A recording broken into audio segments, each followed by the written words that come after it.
Hey, hello. Welcome to Jason the Old Millennial. My name is Jason, speaking to you here in my basement in the great state of Kansas.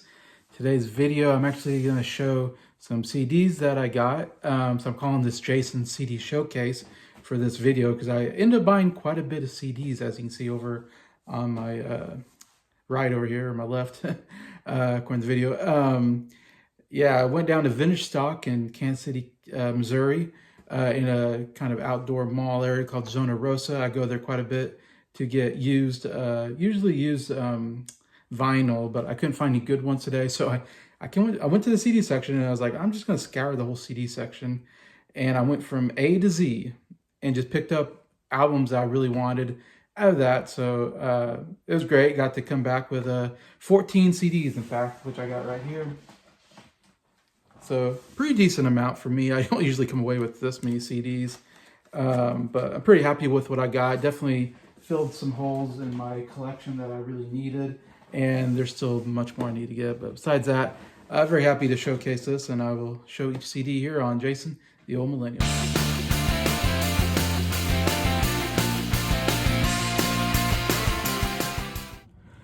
Hello, welcome to Jason CD Showcase. And I'm going to show you the 14 CDs that I bought earlier today. So let's get to the first one.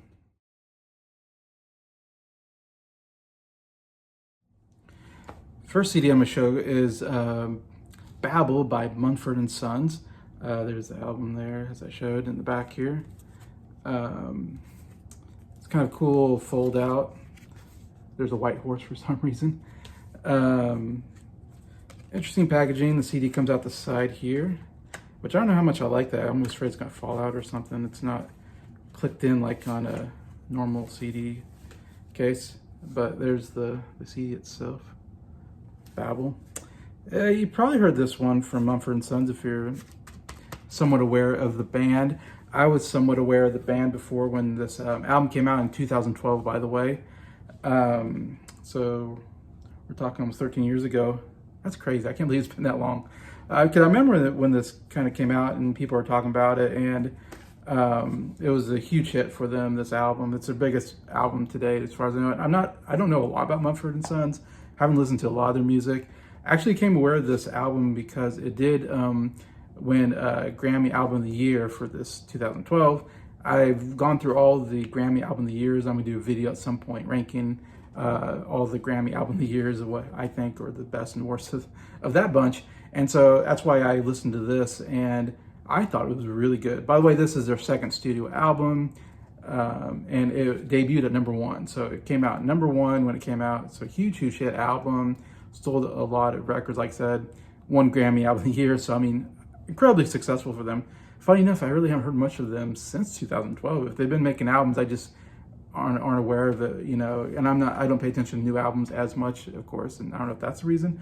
But yeah, so I listened to this album and I thought, man, this was a really good album. I really liked it. It's actually one of my favorite Grammy Album of the Year albums. So that's why when I saw it today, I was like, oh, I need to get this album. This is definitely, I usually get more older albums, 60s, 70s stuff, but I like to listen to newer stuff as well every once in a while and try to keep up somewhat. Again, this is not new necessarily, but I hopefully can get more into the newer stuff. And yeah, I didn't know much about them except that they have kind of this, they're called indie folk pop is what Wikipedia said. I'd say there's a little bit of country, a little folk in there. I kind of enjoy that overall sound. There's some good harmonies in there. They sing together quite a bit. There's a banjo, a piano, like upright bass. So I like the overall sound, and I have to check out more of their albums. I have to see what else they got out there. The big song on here is I Will Wait. I Will Wait was all over the radio. So I was well aware of that song. I thought that was a great song. It's definitely my favorite song on the album. I need to listen again because I don't remember a lot about the album except that I really liked it. And obviously that was the big song. And it was also nominated for Best Rock Song as well, the I Will Wait. So definitely a great song. Definitely check that song out. I'll have to listen to see what more I really liked. But I definitely would recommend this album. Especially if you're not into the newer stuff. It definitely could be an album I could put on the album exchange for any of my friends that are in that for sure. So yeah, check this out. Babel from Mumford & Sons.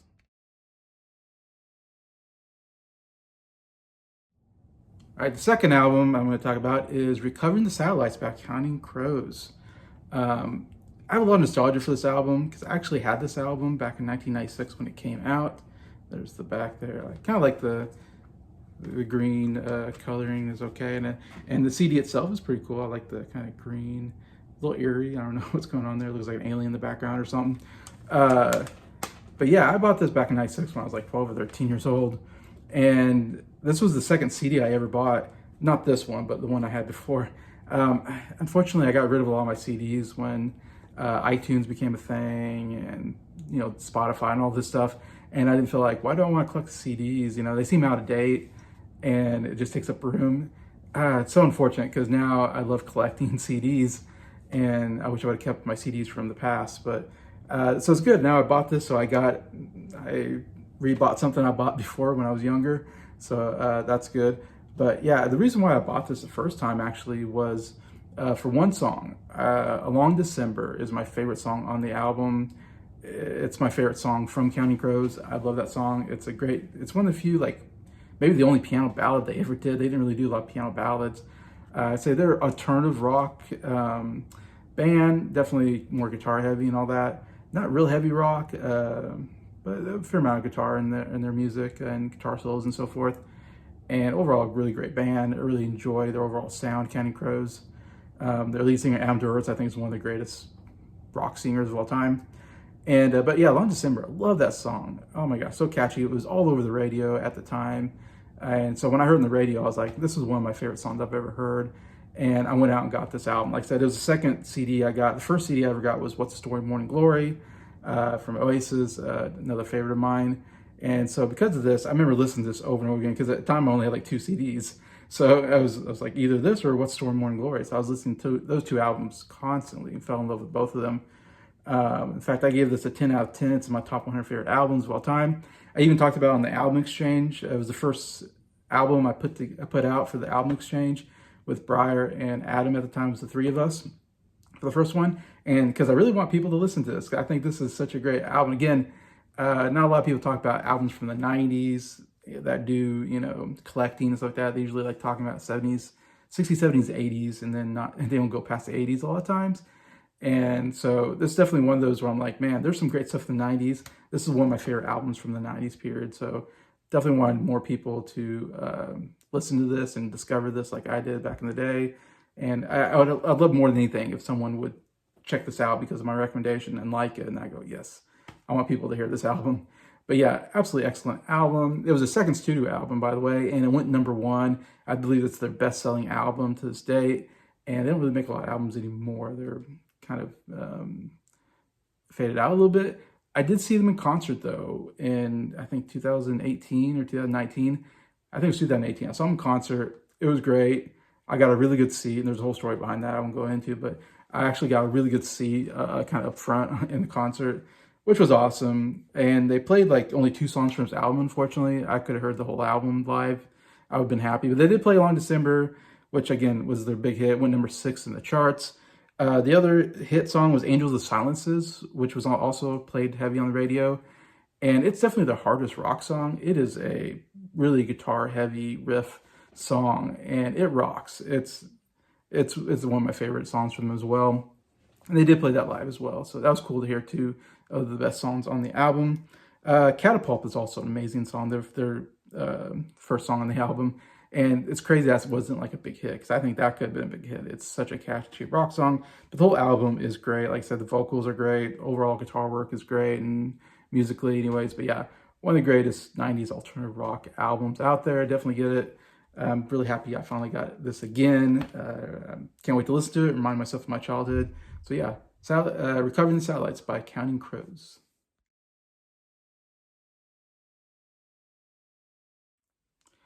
All right, third album I'm going to talk about is Mad Season by Matchbox 20. This is another nostalgia grab. When I saw this, I was like, oh man. This was another album I actually owned when back in the day, and this came out in 2000. So I was actually like, freshman or sophomore in high school at that point.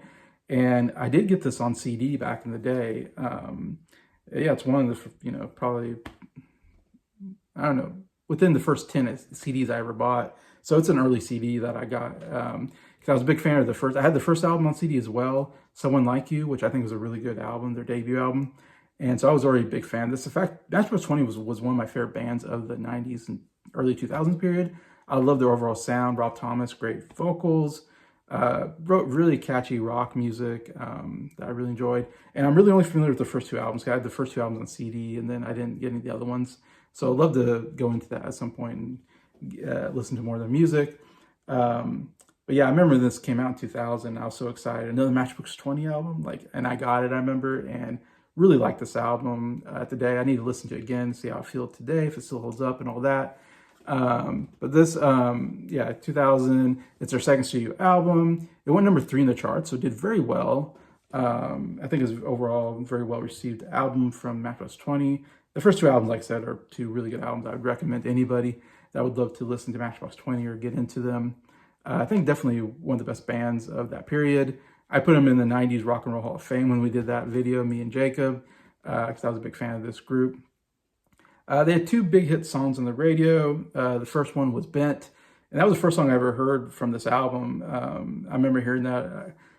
Sometimes I hear on the radio. A lot of times I used to watch VH1 music videos. Every morning I'd get up and watch, before school, I'd watch like their top 10 music videos or something. I don't know. And I guess in any time I was at home, I'd probably be watching music videos on VH1. And Bent came up a lot. And man, it's such a catchy song. Really great rock song, great chorus.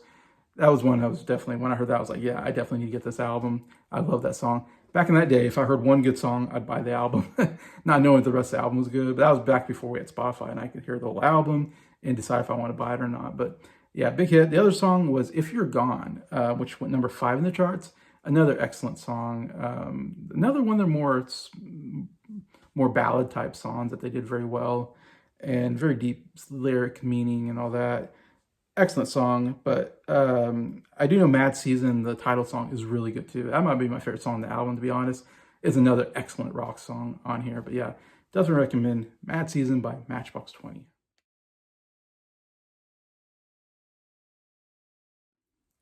All right, fourth album is Plus by Ed Sheeran. This is Ed Sheeran's debut album, which came out in 2011. Yeah, I'm a big Ed Sheeran fan. I have Equals, one of his albums called Equals. Yeah, all of his albums are Plus, Divide, Subtract was his last album I think he came out with. He has a Times album. They're all new, calculator symbols, whatever. Very interesting. As you can see, there's the name of the album, so which makes it hard because the name of the album is just a symbol, so you have to just call it, Plus or whatever. But yeah, Ed Sheeran, it's funny. I remember, like I said, this is back 2011. So I was already out of college at this point, I guess, when this album came out. But I distinctly remember first time hearing Ed Sheeran on like Conan O'Brien, Late Night with Conan, I think. And he was like, and I was obsessed with Conan. So I used to watch the show, and I even watched the musical guest at the very end. They'd have a musical guest come on. And I remember he had Ed Sheeran on, and I never heard of Ed Sheeran, didn't know who Ed Sheeran was. Oh yeah, by the way, there's the back there with this checklist. Just kind of an orange list with just a straight black case. Anyways, but kind of an interesting material there. But yeah, so I saw Ed Sheeran, and he sang A-Team, which is like his first, and that's the first song on this album. It was his first like big single that he came out with before the album came out. In fact, he did some EPs that you could find on iTunes at the time. And he had like A-Team, I think, was on there. A couple of songs from this album were EPs, which were, like albums, but they're only like, maybe 4 to 6 songs on the album. So they're very short albums, I guess, in other words. And he put that out, I guess, independently before he signed on with the label, is my guess. Anyways, but yeah, so Conan introduced, here's Ed Sheeran, and here's this, redheaded young guy, British guy with an acoustic guitar. And he starts singing A-Team. And I remember being totally mesmerized by the song and going, wow, this song's amazing. His voice is amazing. The acoustic guitar playing is amazing. I was hooked right away. As soon as I heard him sing A-Team, I was like, who is this guy? This guy's amazing. I remember immediately looking him up. He didn't have any albums out at the time. That was crazy. Or this album hadn't come out yet, but I think it was coming out maybe. So I had to go to his EPs, and I bought this song on iTunes, whatever, put on my iPod. And loved A-Team. A-Team was like one of my favorite songs I heard for a long time. probably my favorite song of that year. I was obsessed with that song, A-Team. It's so incredibly written and sung and all this. And it's funny, it's one of those things where like nobody really knew who Ed Sheeran was. And I was like one of those people, I felt like I discovered him before a lot of people did. And I was telling people like, man, this Ed Sheeran is so good. Like once he comes out with a, album, he's going to blow up and be huge probably. I hope so, because I think he's so talented. I've only heard a couple of his songs and I already think he's one of the best singer-songwriters I've ever heard. And so I remember this album coming out and I didn't get the album or anything, but this kind of really, I don't know if it made him a superstar, but definitely made him known to the world. And since like, oh, there's this guy named Ed Sheeran, because 18 was regularly played on the radio, which I was happy to see. That was the big song on there. It went number 3 overall, the 18 song. Another song called Lego House, which I also had on iTunes already. It went number 5 in the charts, and it was radio played too. Those were 2 of the most radio played off of this album. I wouldn't say it was like a huge, like it didn't win Grammys or anything like that, but definitely people got noticed of him. There's a lot of good stuff here. Small Bump is such a great house, and Give Me Love, the final song, great song. Anyways, but it's a really good album, really solid. One of my favorite of his. It's between this and Divide, I think, is my favorite Ed Sheeran album. I kind of go back and forth between those two, or 2 just absolutely excellent albums. Overall, yeah, the album itself, by the way, went number 5 in the charts, so it did very well in the charts. I would call this a folk pop album. It's a bit of folk pop. Funny, sometimes Ed Sheeran also raps, which I hate. It's weird. Like you're a white guy from England and you're rapping. Like it didn't make sense. And I'm not a rap fan, so he does do that sometimes. I don't know if he does as much on this album. I think he does it more on his double album, which I think is Divide or something like that. Anyways, but yeah, a lot of people, I hear a lot of hate of Ed Sheeran because he's so popular. I think he became so popular so quick. Because I said after this album, he just shot up as like one of the most popular pop stars of all time, singer-songwriters, and had such crazy success. I feel like people hate him because of that. I don't know. I see a lot of hate out there. I don't know. I'm one of those people that I really like Ed Sheeran. I love his overall sound. I already have Equals on vinyl, which is a good album as well. Definitely want to get Divide at some time. Also on CD probably. But yeah, I definitely recommend it though. I think it's a good debut album from Ed Sheeran called Plus.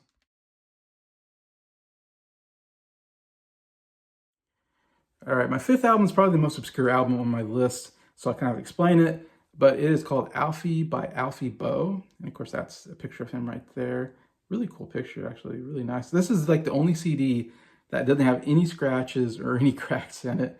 Like, because all these CDs are vintage stock as a used, you buy used stuff from there. It's physical media. And so all the CDs, as you'll see, just look absolutely terrible. They're just scratched the heck up. A bunch of big cracks, some of them, as you'll see. So I'm so happy. And one of the things I hate is like they put this, big old sticker on there, the price of the CD. And I don't like those on, so I always try to take them off. And it takes me hours, it feels like, to get all these sticker stuff off. And even after I get the sticker off, usually there's still this like white stuff that didn't come off all the way.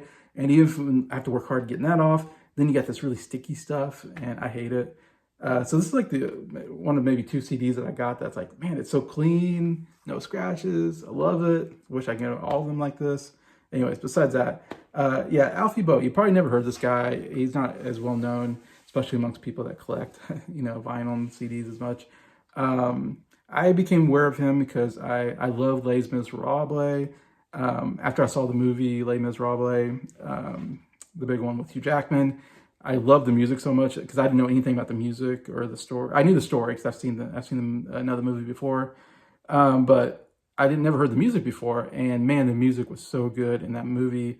Absolutely loved it. So I found like a DVD that has it's a Les Miserables in concert, and it's in London or something like that, and they're doing the whole thing, but they're not really acting out the story. They're just singing in mics. But they're dressed up and everything. And Alfie Boe played Jean Valjean, the main character that Hugh Jackman plays in the movie.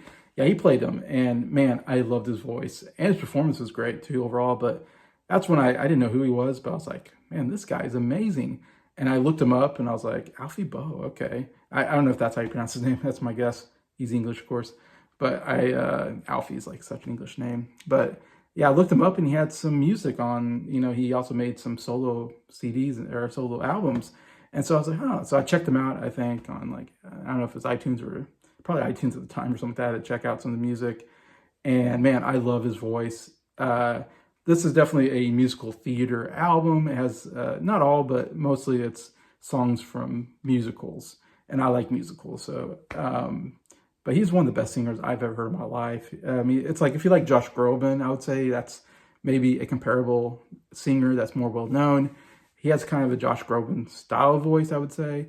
Big, he's got a big voice, he can hit big notes, and it's incredible. But yeah, so yeah, I became a fan of his after that. And I'm so happy I finally got an album of his. I definitely have always thought, man, I'd love to get some albums from him. Again, might be an album exchange at some point to my friends in my Music Junkies group. I definitely would love to talk more about this in album exchange and my love for his style of music. But yeah, he's mostly known for like Les Miserables and stuff like that. And there's like 3 Les Miserables songs on here, including probably his signature song is Bring Him Home. That's like my favorite song off Les Miserables. And it's really his most biggest song. He sings it like, I watch footage of him singing in concert like on YouTube, and this definitely is like the big number that everybody loves. I love it too. He sings it. I've never heard anybody sing it better than him. Definitely not Hugh Jackman. Yeah, lots of people sing that song. It's one of the big songs in the musical, but man, no one sings it better than him. He's just amazing. It's got Who Am I, also from Les Miserables, and Empty Chairs and Empty Tables, another great song featuring Nick Jonas, because Nick Jonas also sang in the London stage as well on Les Miserables. But yeah, lots of good stuff here. I mean, Music of the Night from Family Opera, another great edition of one of the best songs from that musical as well. But yeah, I guess stuff like When I Fall in Love is great on here. The first time I ever saw Face, the first time I heard that song, love his version. I think Roberta Flack did it and had like won Grammy Song of the Year for it. Great song. He does a great version of it. We got the song called Song to the Siren, which features Robert Plant. So pretty cool to see that there. When You Wish Upon a Star, which is off of Pinocchio. He does a great version of that too. I feel like this is almost like a greatest hits album or something like that, because these are just some of his best songs that he sings. We do have Over the Hills and Far Away, so we have a Led Zeppelin song on here, which is interesting. But yeah, besides that, I highly recommend this. I know if you're like, I don't like musical theater, you won't like it, you won't check it out. I know, but gosh, I wish more people would listen to this guy. I think he's so good. Definitely should get more recognition. In my opinion, I should open up. Pretty cool opening there. White with that kind of orangey. I like the overall look of the album. But yeah, that is Alfie Boe by Alfie.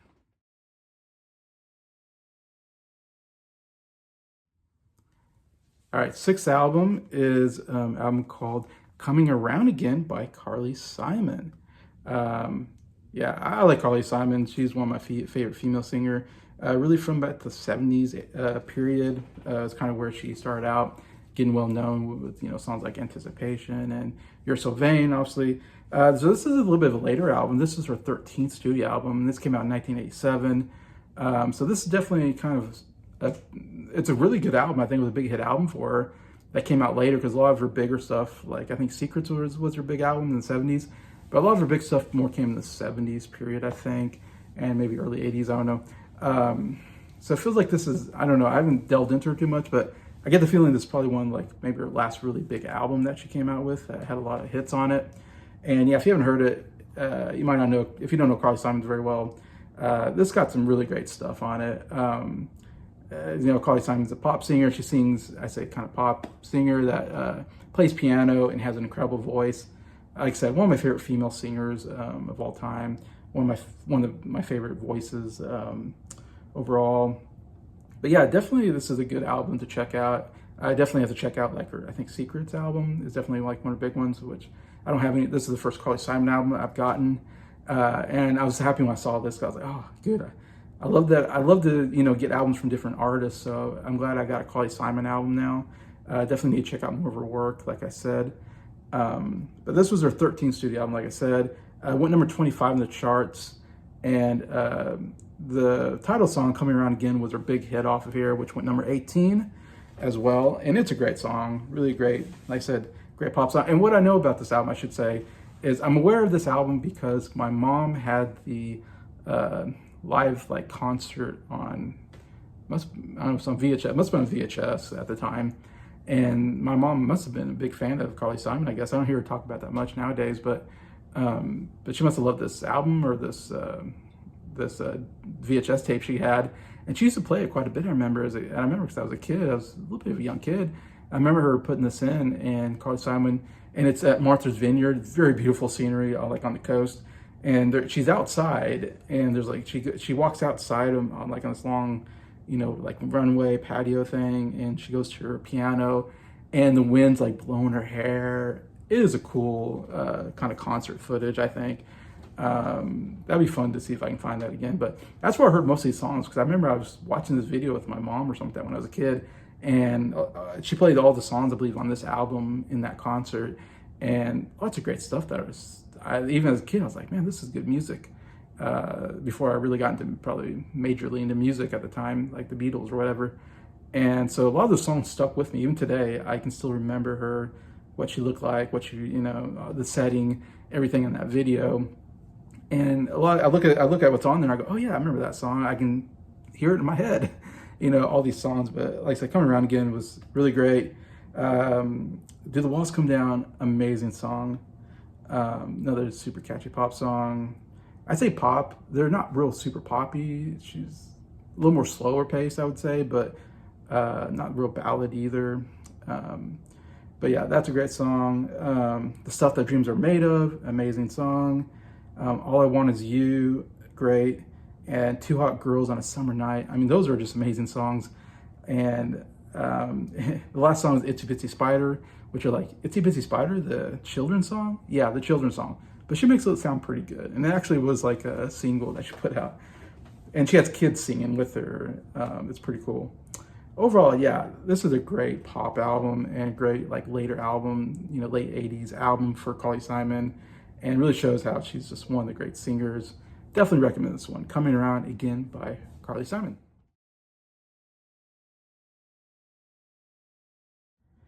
All right, seventh album I'm going to talk about. Definitely was a huge album, big hitter here, and one I definitely need to get, and I'm glad to. And that's Joshua's Tree by U2. I mean, this is definitely U2's biggest album, and considered it's one of the best-selling albums of all time. Considered one of the greatest albums of all time. It's definitely one of those albums you'll see on top 100 list. Even though it didn't make my top 100, but that's because I need to actually I haven't listened to it recently. I probably need to listen to it again and reevaluate if it should belong in my top 100. It's definitely got three huge hits, three humongous huge hits. I mean, I would say probably the three best songs that U2 did are on this album. That's why it's so huge in itself. This came out in 1987 as well, same as Coming Around Again by Carly Simon. So good year for 1987. This is their fifth studio album, and this was the fastest selling album in British history at the time that this came out. So it sold really quickly, really well. Of course, obviously it was number one in the charts everywhere, and it sold over 25 million. That is a lot. I mean, some of these people are like, if you can get like a million, you're like doing pretty well. It's like, wow, I got 1 million copies sold. I'm making it in the world. They did over 25 million on this album. Like I said, one of the greatest selling albums of all time. Yeah, and it's got, like I said, the first three songs are, it's the best songs they ever done. And they put them out right away. The first three songs are the big hits. And I think that's probably some criticism I have of the album, a lot of people do, is that it's like they get all three big hits at the beginning, and then the rest of the album doesn't seem to measure up to the first three songs. I can kind of get that criticism, but overall I think it's still a great album. You got With or Without You, was like the first single. It went number one. Their next single, I Still Haven't Found What I'm Looking For, went number one. So 2 number one singles on the same album, which is not easy to do. Not too many people can do that. And then Where the Streets Have No Name, their third big single, went number 13. So yeah, all three, I absolutely love all three songs. With or Without You is probably my favorite on here, just because that chorus is so catchy, that I can't live with or without you. And I don't know if this is a different sound, but I love the guitar playing. Definitely sounds really cool on here. And the drumming's great too. I actually really love the drumming. And then, of course, Bono is such a great singer. He's definitely one of the greatest lead singers in a rock band. And I like U2 quite a bit. I haven't delved into all their albums. That's definitely a band I need to delve into and do a deep dive and hear more music. So I definitely love their big hit songs. I love their overall sound and all that. So I definitely want to hear more out of them. But yeah, those three, I think Bullet in the Blue Sky is more of a faster paced rock song than the first three. First three are just more pop songs, I would say. But Bullet in the Blue Sky is like a cool rock song. That's also a really good song on the album. The other songs I don't remember on top of my head. I have to listen to the album again. But yeah, obviously, I knew I need to get this in my collection. It's one of like the greatest albums of all time. So happy I saw this and got it. So it's Joshua's Tree by U2.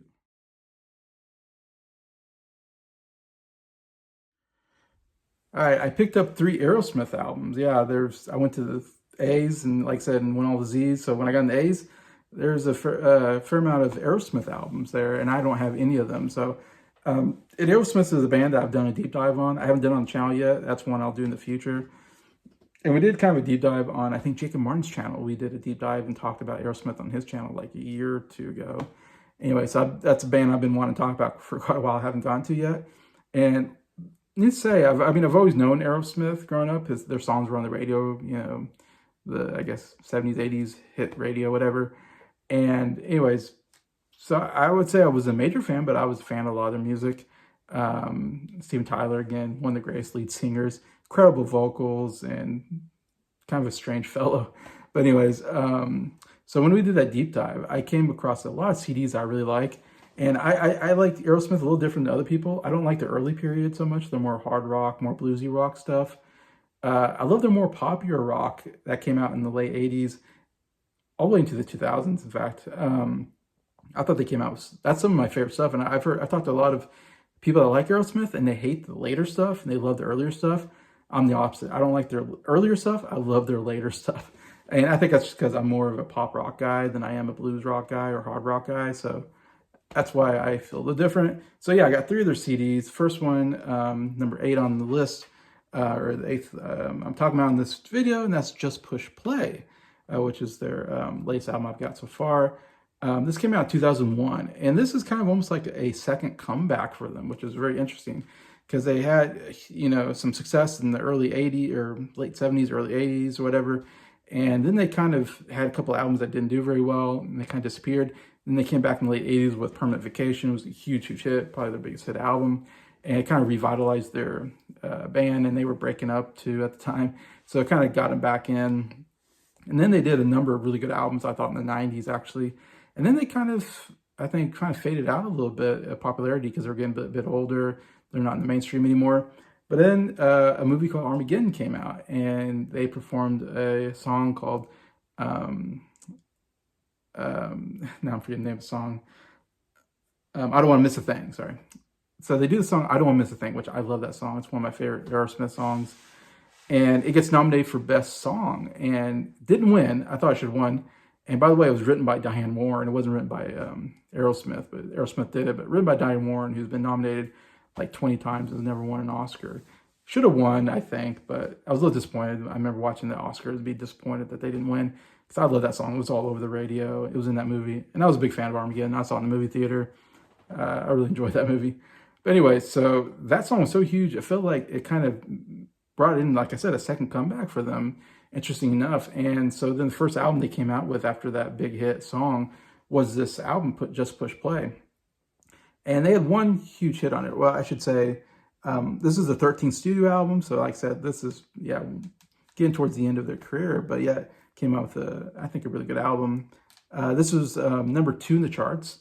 So it did pretty well there. Had one huge hit song, Jaded, which went number 7 in the singles chart. And I love that song. That is one of my favorite Aerosmith songs. It's one of the catchiest rock songs you ever hear. Love that guitar. And then his Jaded. Oh, it's so good. It's so catchy. It's like a top 10 song for me from them. And I think the rest of the album is actually really good. I think it's overall really, really good, catchy pop rock album. And I've talked to other people, they hate this album. Most Aerosmith fans I've talked to or have heard about, talked about this album, hate this album. They think it's a terrible album. I like it. I think it's a really good album. So I'm kind of the minority on this one, as I am at times. Like I said, Jada was all over the radio, and I used to watch the music video when I was a kid. Or I said I was a kid when, yeah, I guess I was a kid. I was a teenager. But anyways, yeah, I think it's a good album. I think it's a one that's worthy to listen to. My opinion. That's my opinion. But yeah, just push play by Aerosmith.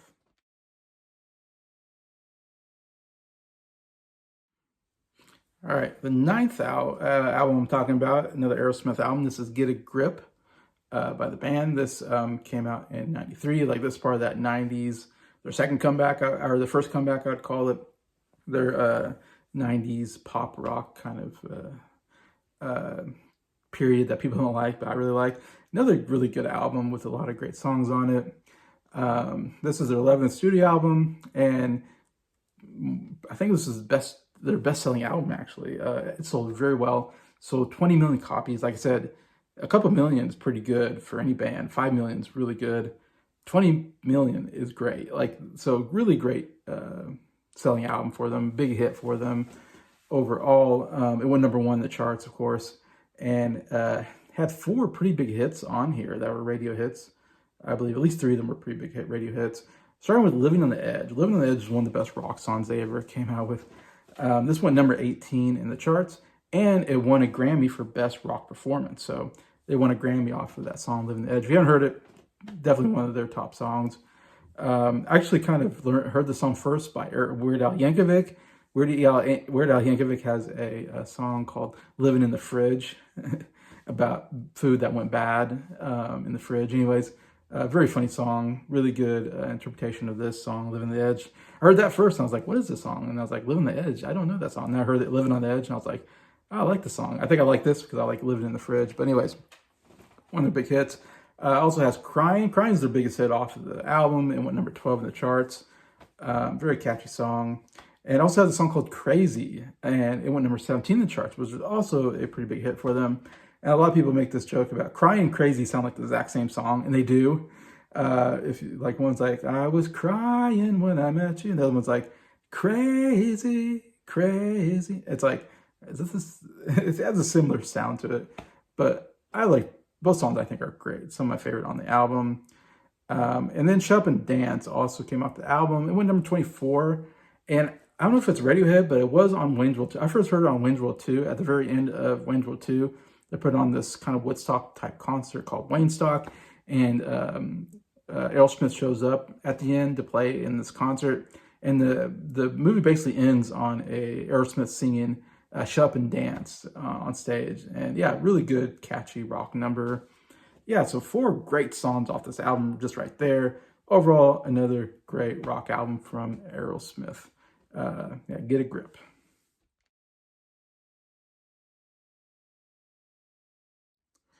All right, the third Aerosmith album I bought, and I'll talk about, #10, the 10th album I bought, and that is Pump by Aerosmith.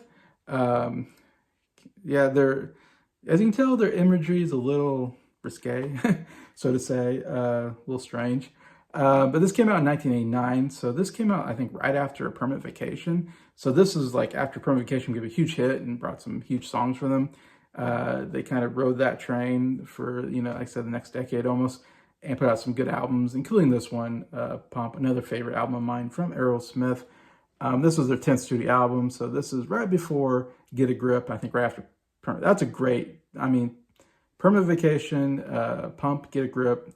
I also love 9 Lives. I need to get that album as well, but that was such a great run of albums, in my opinion, for them. I might be the only one who really loves those set of albums, but yeah, this went #5 in the charts. So again, all the albums on this period did very well, but it has 2 of my favorite Aerosmith songs that I remember hearing on the radio quite a bit, and might be top 10. There's so many great songs from Aerosmith, but first one is Love in the Elevator. It went #5 in the charts. Love that song. Super catchy, kind of fast-paced song. And also, Janie's Got a Gun went #4 in the charts, and that's definitely one of my favorite. That's definitely got to be like a top 10 Aerosmith song. I love that. Janie's got a gun, pow. Everyone's on the run, God. It's so awesome. Great vocals, super catchy. Yeah, so those two are great. I don't remember a lot of the other stuff on here. I have to listen to it again, but I remember really liking this album when I heard it. Anyways, so happy to get another Aerosmith. Got three of them. I went from 0 to 3 Aerosmith albums. So I'm happy I have a little bit representation of Aerosmith here with Pump.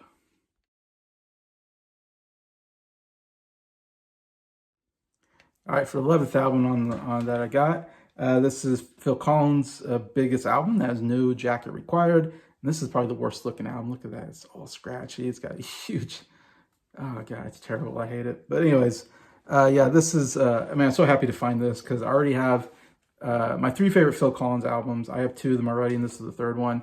But seriously, Face Value and No Jacket Required to me are all three made into my top 100 favorite albums list. I love all three albums. I think are just absolutely excellent Phil Collins albums. I'm a big Phil Collins fan. Really loved his music during this time period. This one, like I said, is his third studio album, came out in 1985. Yeah, some of the best music of the 80s come off of these three albums, in my opinion. You can call it more of a pop album. Uh, yeah, I would call it a pop album. I think this one, again, a huge, huge hit album, his biggest hit album he's ever come out with. It was number one, of course, in the charts. It was the second best-selling album in the UK in 1985. So yeah, huge seller for him. Over 25 million sold. Yeah, holy cow. It sold a lot. One of the best-selling albums of all time, in fact, because of that. But yeah, I had three really huge hits off of here, as well as it won Grammy Album of the Year. So it's one album that Phil Collins got that won Grammy Album of the Year. So obviously pretty big album for him in 1985. And man, he was killing it at this time. He already had well, the second album I don't think was a big hit album, but his first album was a huge hit album. And then he was also putting out some really great albums with Genesis at the same time. He was like, I think still with Genesis, and he was putting out great albums with them. So he was doing double time and putting all this great music out. It's pretty amazing. I feel like this one, he put some more horns in the songs and more orchestra music. So it feels like a more fuller album than even the first two. But I said it has three huge hits on it. First one was Susudio, the first song on the album. Went number one, was the number one single for him. It's definitely more of a, like I said, it has these great horn section. It's almost like a dance pop out song. What is Susudio? I don't think anybody knows, but it's catchy. The second single was One More Night, which also went number one. So again, just like I think U2's Joshua Tree, this album came out with two number one hits on it. So getting one number one hit's really good. If you get two, oh my gosh, you're like an elite, I think, group of people that have that many number one hits on one album. Unlike I'm sure the Beatles had a bunch of number one hits on all their albums, and other bands like that. But yeah, absolutely incredible. This is probably this is definitely one of my favorite. This is a top probably 5 Phil Collins song. One More Night. I love that song. Amazing vocals, just a really nice kind of almost ballad type song. That One More Night, so beautiful. And then the other big hit on here is Take Me Home, another incredible. I love that at the end, take me home, and that drums, I can remember, take me home. Such another really beautiful song. That one went number 19 in the chart. So those are the three big singles off here. Huge album for him. So glad I now can complete my top 3 favorite Phil Collins albums now. I got all 3. Yes, and this is No Jack Required by Phil Collins.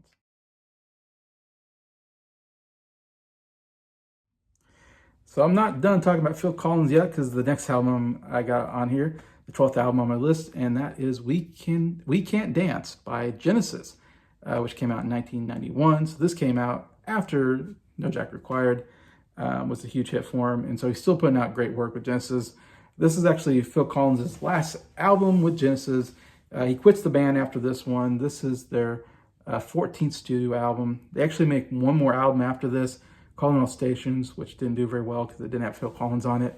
But yeah, so Phil Collins, of course, was doing double. Like I said, he's doing double duty. He's putting out incredible solo work and doing tours of that. And he's coming to Genesis and doing, I think, his 2 best albums with Invisible Touch and this album, We Can't Dance. I think those are my 2 favorite Genesis albums. And they're the most popular albums and has the most like big hits on them, I would say, or more commercially, sounding songs. I would say this sounds more like a Phil Collins solo album. You could, if you said there was a Phil Collins solo album, you could trick me into that because it's Phil Collins. I mean, it just sounds like what Phil Collins always does. Great, catchy pop music that I absolutely love, and great ballads as well. But yeah, I just absolutely love this album. I don't know about if people love as much. I feel like I love this maybe more than most people. Like I said, it's my favorite. It's my second favorite Genesis album behind Invisible Touch, which is absolutely incredible. And this did make it to my top 100 favorite albums list, in fact. And I think I gave it like a 9.5 out of 10 overall, so very high score for it. Definitely recommend it. Like I said, love this album. It went #1 in the charts, so did very well there. And it got a Grammy nomination for Best Pop Performance for the song I Can't Dance in the album. This album doesn't really have like the big hit songs like Invisible Touch, I would say, but it has a lot of great stuff on here. The only, I think, hit song that I can recall maybe was a radio hit was I Can't Dance, which went #7 in the charts. And that's not nearly one of my favorite songs on the album. I think there's a lot of better stuff here. Like No Son of Mine, great song. One of my favorite Phil Collins songs, or Genesis songs, to be honest. I think it barely missed my top 10 favorite Genesis songs, in fact. I don't know if this was a radio hit, but it was a single that charted. It went #6 in the UK, #12 in the US, so it did fine. The other song I really love on this album is Jesus, He Knows Me. Is a really catchy song and kind of a humorous, satirical song as well. And again, I don't know if that was a big hit on the radio, but it did chart. It was a single that came off here. Went #20 in the UK and #23 in the US. So again, these aren't the hugest hits, but man, they are really good songs. My favorite song is actually a song called Tell Me Why. And no, it's not a cover song of the Beatles' Tell Me Why, which is a really good Beatles song from earlier, like with the Beatles or something. Or it might have been on A Hard Day's Night. Different Tell Me Why, but another really good song by him. Super catchy. I mean, he's just killing it, hitting all cylinders with these solo albums and these last two Genesis albums, in my opinion. So yeah, definitely recommend this to anybody who hasn't checked out Genesis. And the early stuff for prog with Peter Gabriel, I'm not a big prog guy. So I'm like, if you like pop, if you like more of Phil Collins solo work, more popular stuff, man, this is definitely an album. I would recommend checking out Invisible Touch and this album. I think there's two best pop albums with Genesis. So yeah, this is We Can't Dance by Genesis.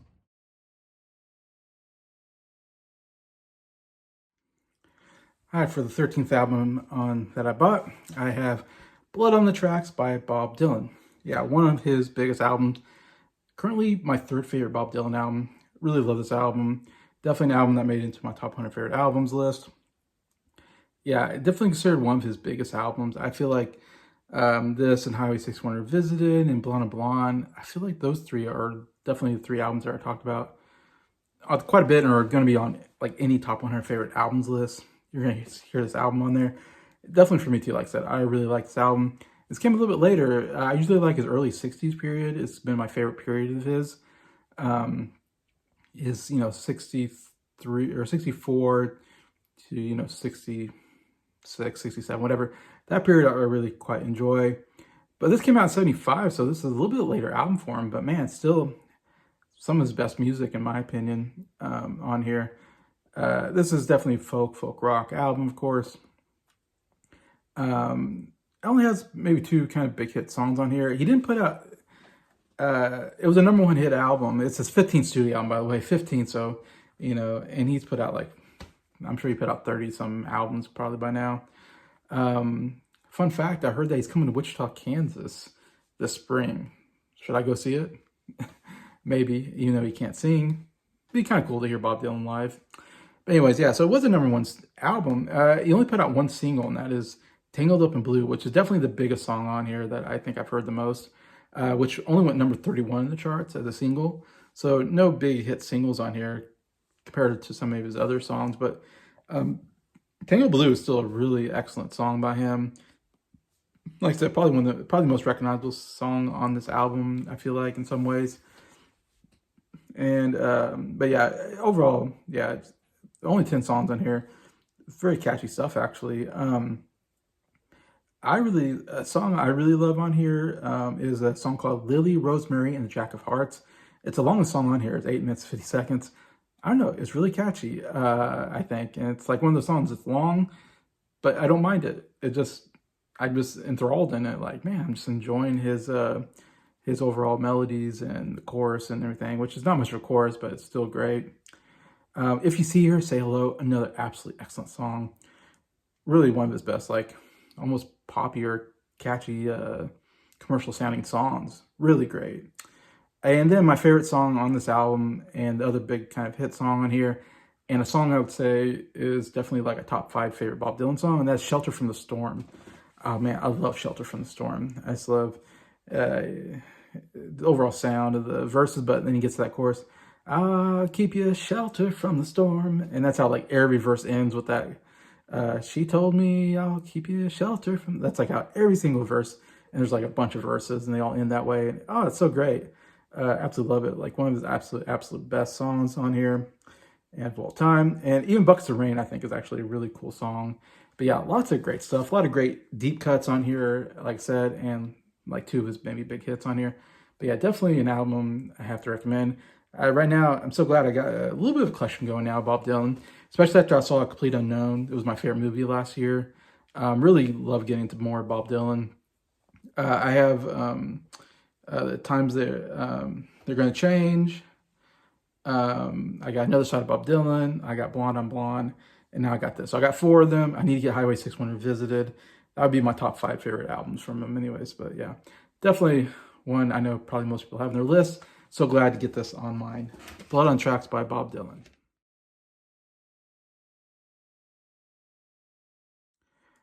All right, last album, the 14th album on my that I bought today at Vintage Stock. Another huge album, and that is Billy Joel's The Stranger, that came out in 1977. Great pop rock album. This is considered by most to be Billy Joel's best album. Anytime I hear anybody talk about Billy Joel, it's usually The Stranger is the best album of his. Everybody loves this album. I think it's a really good album too. It's one of my favorite of his. Funny enough, it's not my favorite album.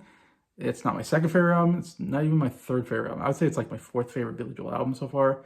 But I really like Billy Joel. I think he has a lot of really good albums that I've heard so far. I haven't heard everything, but from what I'm hearing, man, I really like Billy Joel.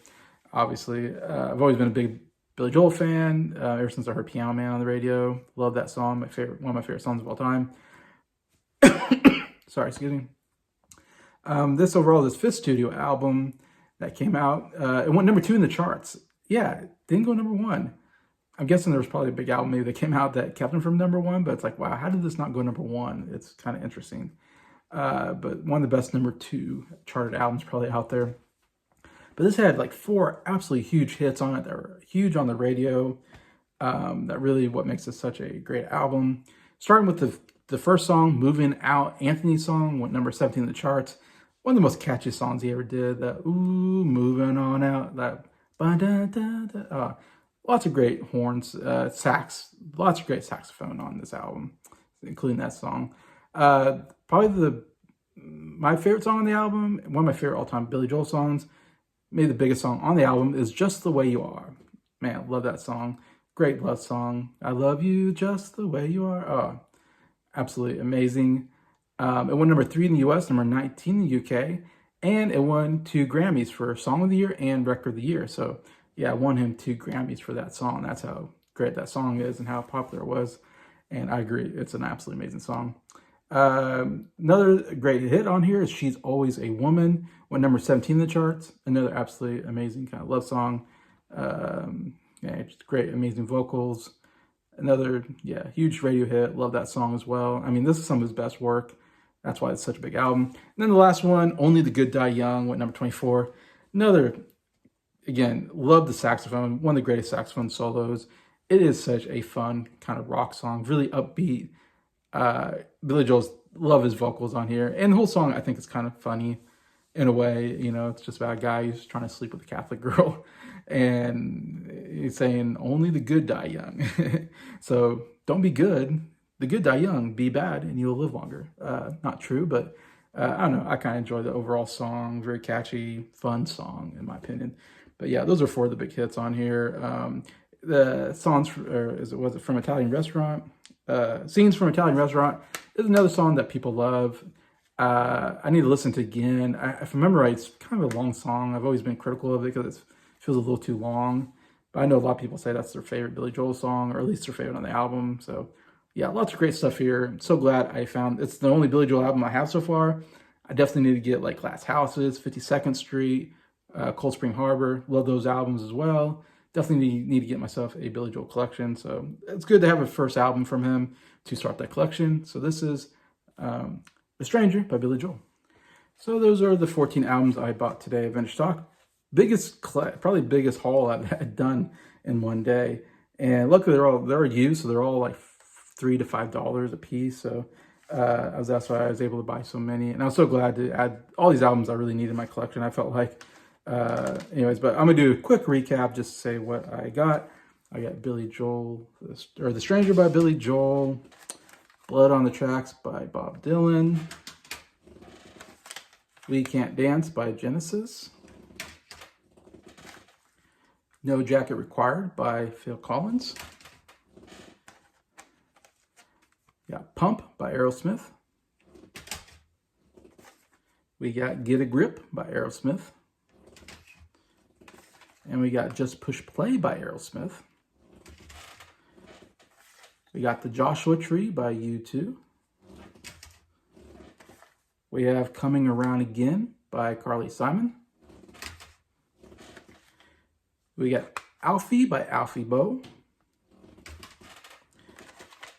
We have Plus by Ed Sheeran. We have Mad Season by Matchbox 20. We have Recovering the Satellites by Counting Crows. And we have Babel by Mumford & Sons. So those are the 14 albums. Please feel free to comment. What do you think about these albums? Which one's your favorite album that you have? Definitely love to hear your thoughts. And definitely, hopefully you like this video and hit the like button. Hopefully if you like it, you can subscribe to my channel, Jason the Old Millennial. And I will really appreciate that. Thanks for watching this video. I hope everybody has a good day today. And until then, I'll see you in the next video. Take care.